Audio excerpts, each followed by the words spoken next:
안녕하십니까? 네, 원스피릿 파트 이기현 목자입니다. 오늘 우리는 출애굽기 8장 말씀을 통해 여호와 하나님께서 우리에게 주시는 말씀을 듣고자 모였습니다. 함께 기도하시겠습니다. 아버지 하나님, 감사합니다. 이 부족한 죄인을 단위에 세우시고 아버지께서 주신 말씀을 전하도록 해주셔서 감사합니다.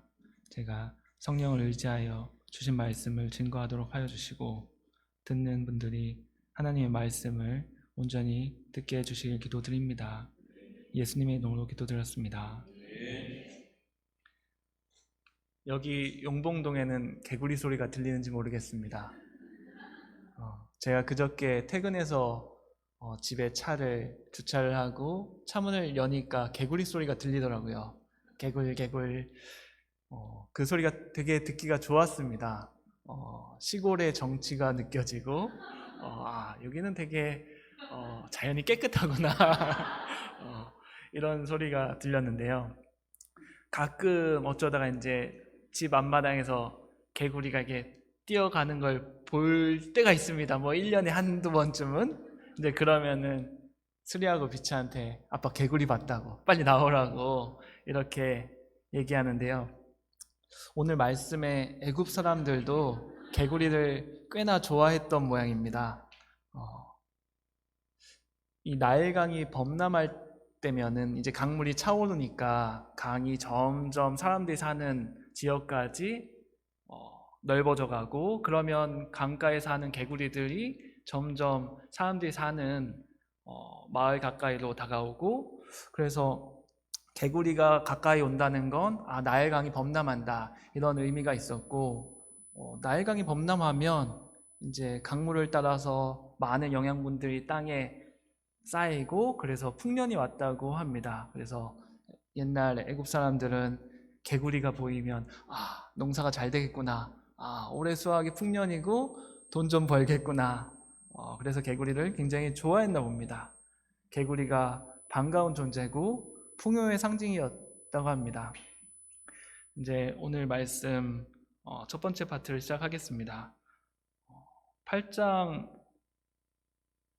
보기 앞서서 5장부터 7장 내용을 짧게 요약하자면은, 하나님께서 모세와 아론을 보내서 바로에게 내 백성을 보내라 말씀하셨습니다.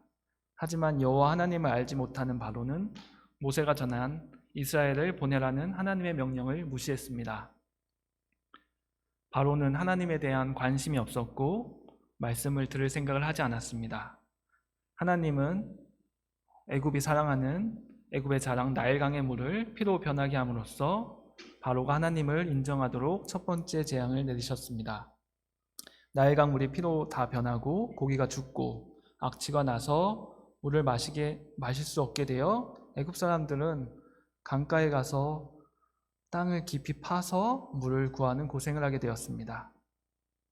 하지만 바로는 궁에 들어가서 이 일에 관심을 갖지 않았습니다. 왜냐하면 바로는 왕이니까 사람들, 일꾼들을 시켜서 물을 떠오라고 했습니다.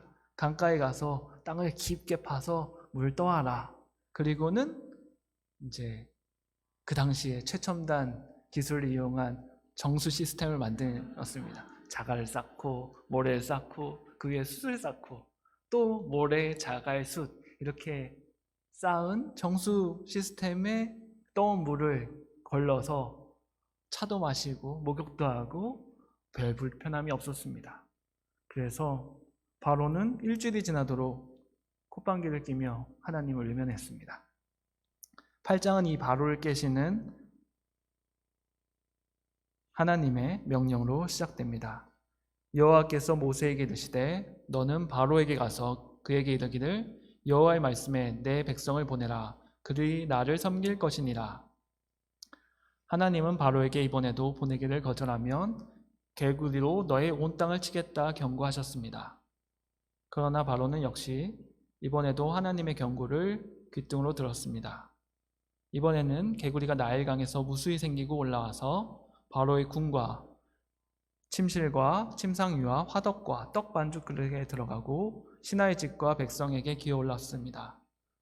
애굽 사람이라면 누구나 반기던 좋아하는 그 개구리가 풍년을 약속하던 그 개구리가 더 이상 반갑지 않았습니다. 개구리가 다리에 와서 달라붙어 있고 머리에 막 개구리가 올라오고 머리에 올라왔으니까 얼마나 냄새가 났겠습니까? 자고 있는데 침대 위로 올라오든 이제 얼굴에 올라오고 그래서 잘 수도 없고 너무 힘들었습니다. 숨쉬기 힘든 지경에까지 이르렀을 때 바로는 모세와 아론을 불러서 여호와께 구하여 나와 내 백성에게서 개구리를 떠나게 하라고 요청을 하였습니다. 그러면서 이스라엘 백성이 여호와께 제사를 드리도록 백성을 보내겠다고 말합니다. 하나님이 명령하신 대로 행하겠다고 말합니다. 바로가 회개를 한 것 같아 보입니다. 근데 여기서 재미있는 점이 있습니다. 9절을 함께 읽어보시겠습니다. 모세가 바로에게 이르되 내가 왕과 왕의 신하와 왕의 백성을 위하여 이 개구리를 왕과 왕궁에서 끊어 나일강에만 있도록 언제 강구하는 것이 좋을지 내게 분부하소서. 모세가 바로에게 언제 강구하는 것이 좋을지 물어보고 있습니다. 왜 이런 걸 물어보지? 라는 생각이 들었습니다. 당연히 지금 개구리가 이러고 있는데 당장 쫓아내려고 당장이지 뭐가 언제냐? 이 개구리들 안 보이냐? 이래야 될 것 같은데 바로가 이렇게 대답합니다. 내일이니나. 바로의 대답을 보니까 모세가 물어본 이유가 있었구나 라는 생각이 들었습니다. 개구리가 넘쳐나가서 숨쉬기도 힘든 상황이었는데 지금 당장이 아니고 내일이니라 라고 답을 하고 있습니다. 하나님의 말씀을 따르는 게 맞기는 한데 이게 꼭 지금이어야 될까? 성경 공부에 관심이 생기기는 했는데 언제 시작해도 되지 꼭 오늘 해야 되나? 오늘 말고 조금만 더 있다 하면 좋겠습니다. 말하는 양들이 떠올랐습니다. 모세는 이런 바로의 마음을 알면서도 바로의 요청대로 여호와께 간구하였습니다. 여호와께서 모세의 말대로 하시니 개구리가 집과 마당과 밭에서부터 나와서 죽었습니다. 상황이 정리되자 바로는 마음을 바꿔서 이스라엘을 보내지 않았고 이는 여호와께서 말씀하신 것과 같았습니다. 하나님께서는 애굽의 자랑인 나일강도 하나님이 허락하지 않으시면 쓸모없는 냄새나는 핏물강이 되고 돈 굴러오는 소리 같은 개구리도 냄새나고 숨쉬기 힘들게 하는 존재일 뿐이라는 것을 두 재앙을 통해 알려주셨습니다. 내가 기대하는 것, 바라는 것, 그래서 얻기 위해 노력하는 세상의 지식과 능력, 기술, 돈 이런 것들이 헛된 것이고 하나님 한 분만이 여호와인 것을 알게 하십니다. 하지만 이러한 재앙 속에서도 바로는 우리 자신도 상황이 해결되면 마음을 완강하게 하여 하나님의 말씀을 듣지 않곤 합니다. 파트 2, 타협안을 제시하는 바로. 하나님께서는 말씀을 듣지 않는 바로에게 땅의 티끌이 다 이가 되어서 사람과 가축을 괴롭게 하는 재앙을 보내셨고 그 다음으로는 바로의 궁과 그의 신하의 집에 애굽 온 땅이 파리로 말미암아 황폐해지는 재앙을 내리셨습니다. 바로는 너무 괴로웠습니다. 이와 파리가 이게 굉장히 이는 작아서 잘 보이지도 않는데요. 이게 온몸에 있으니 보이지도 않고 옷도 막 불편하고 잡으려고 해도 잡히지 않고 가렵고 근질근질 미칠 지경이 되었습니다. 바로는 모세와 아론을 불러서 하나님께 항복 선언을 하는 듯 타협안을 제시합니다. 25절을 보겠습니다. 함께 읽겠습니다.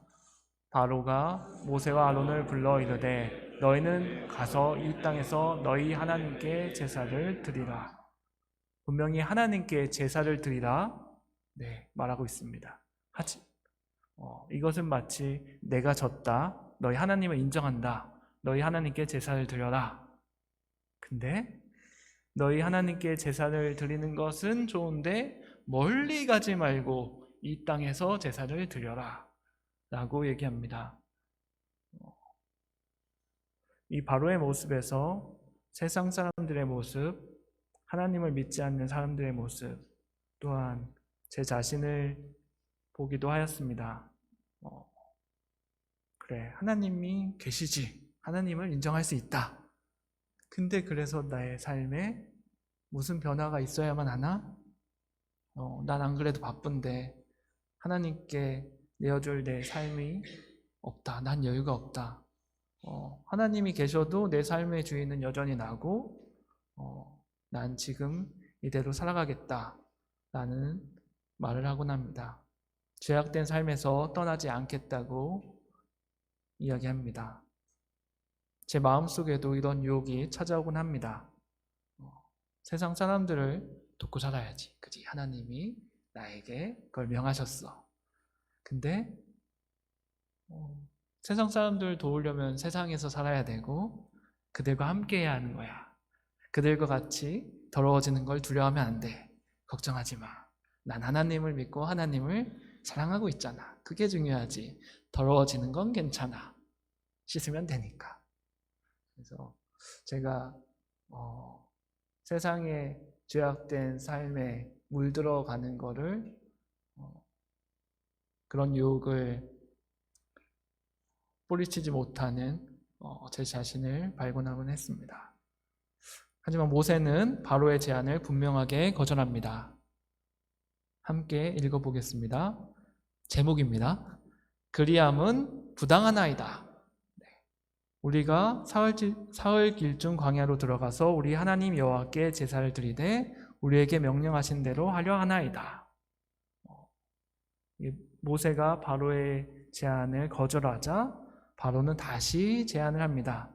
너희가 너희 하나님 여호와께 광야에서 제사를 드릴 것이나 너무 멀리 가지는 말라. 이제는 이 땅이 아니고 가긴 가도 되는데 너무 멀리 가지는 말라. 이 말이 어떻게 들리십니까?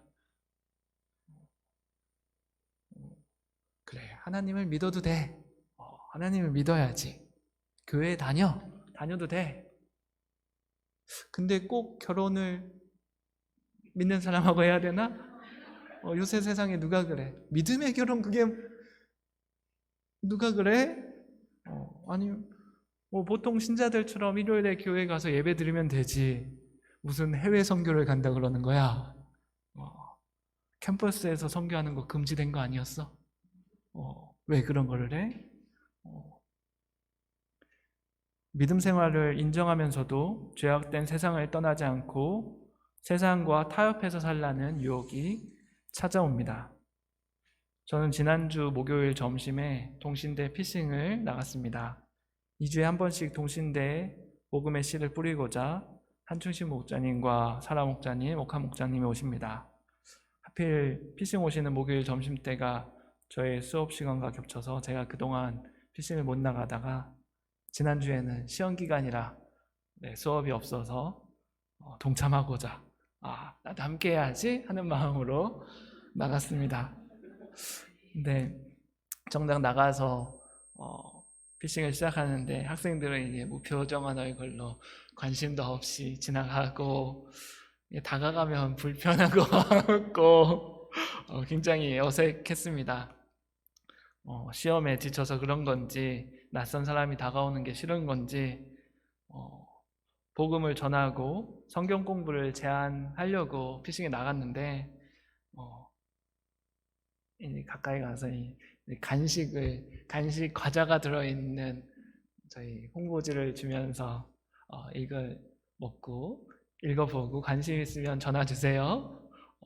이 말뿐이 할 수가 없었습니다. 마음 한켠에서는 그래도 나온 게 어디냐, 시작이 반이다. 이게 나온 게 충분히 발전한 거다라는 타협하는 생각이 들었습니다. 제가 그때 그 생각에 대해서 그리함은 부당하나이다 마음을 먹고 학생들에게 더 다가가서 말씀 공부를 하자고 복음을 전했어야 되는데 못 그랬습니다. 바로와 같이 여호와 하나님을 알지 못한 채로 세상에서 우상을 섬기며 사는 학생들에게 하나님을 알게 하고 예수님을 전하라고 하나님께서 저를 동신대에 보내셨는데 저는 동신대 양을 먹이는데 미적미적대고 있었습니다. 우리가 사흘 길쯤 광야로 들어가서 우리 하나님 여호와께 제사를 드리되 우리에게 명령하시는 대로 하나이다. 이 말씀처럼 저에게 주신 명령하신 대로 제가 동신대의 양을 먹여야겠습니다. 타협하고자 하는 생각이 들어올 때마다 그리함은 부당하나이다 하고 거절하고 하나님의 명령대로 행하야겠습니다. 결론적으로 하나님께서는 모세와 아론을 바로에게 보내셨듯이 우리를 세상에 보내셨습니다. 우리는 바로와 같이 여호와 하나님을 알지 못하는 세상 물질과 쾌락에 이 쾌락이 모든 것이라고 생각하는 어린 양들을 맡았습니다. 이들로 여호와 하나님을 알게 해야 됩니다. 복음을 전파해야 됩니다. 복음을 전파하러 나갈 때에 타협하고자 하는 생각이 들어올 것입니다. 이때 그리함은 부당하나이다. 이 타협을 뿌리칠 수 있어야 됩니다. 유혹을 이겨내고 우리에게 주신 사명대로 행하는 목자가 되어야겠습니다. 네, 요절을 같이 읽고 기도하겠습니다. 네, 8장 27절 읽겠습니다. 우리가 사흘 길쯤 광야로 들어가서 우리 하나님 여호와께 제사를 드리되 우리에게 명령하시는 대로 하려 하나이다. 아버지 하나님 감사합니다. 저희가 유혹에 약하고 쉽게 타협하는 자임을 알게 해주셔서 감사합니다. 이 약한 자가 하나님이 주신 명령을 따른 자가 되게 해주십시오. 유혹을 이기는 자가 되게 해주십시오. 이는 부당하나이다. 유혹을 거절하고 하나님이 명령하신 대로 살아가게 해주시길 기도드립니다. 예수님의 이름으로 기도드립니다.